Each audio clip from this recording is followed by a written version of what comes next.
Alors bonsoir à tous, merci beaucoup d'être là parmi nous. Je présente rapidement nos intervenants de marque. À ma gauche, à votre droite, il y a Valérie Cabanès, qui est cofondatrice de l'association Notre Affaire à tous, qui défend l'instauration d'une justice climatique. Vous en aviez beaucoup entendu parler il y a quelques semaines, puisque c'est l'une des 4 ONG qui était à l'initiative de la mise en cause judiciaire de l'État français, qui avait été considéré comme pas assez engagé dans la lutte contre le changement climatique. C'était la pétition qui s'appelait « L'affaire du siècle ».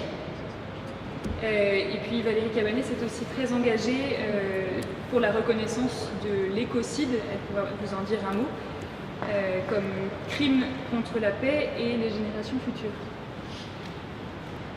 À sa droite, nous accueillons Cécile Duflot, qui est directrice générale d'Oxfam France et qui, dans une autre vie, était députée EELV et puis ministre du Logement et de l'Égalité des Territoires.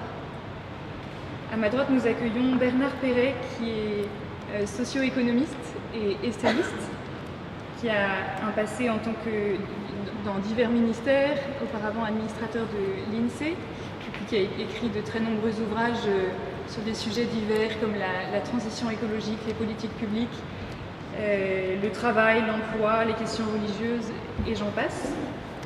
Et puis, à l'extrémité de la table, nous accueillons Florent Compin, qui est président de l'ONG, merci, qui est président de l'ONG Les Amis de la Terre,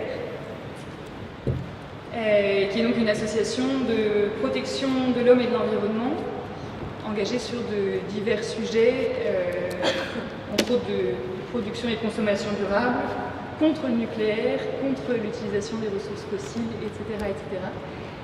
Donc nous avons des formes d'engagement très divers. D'ailleurs, Florent Compin pourra aussi vous parler de ses expériences récentes d'il y a quelques mois de faucheur de chaises à la BNP pour dénoncer la politique de l'évasion fiscale. Donc des modes d'engagement très différents. On pourra se demander si pour vraiment convertir les esprits à la transition écologique, est-ce qu'il faut entrer en résistance? Est-ce que le politique suffit? Est-ce qu'il faut résister, si oui, violemment ou pas? Voilà les questions que nous nous poserons. Alors je vous propose une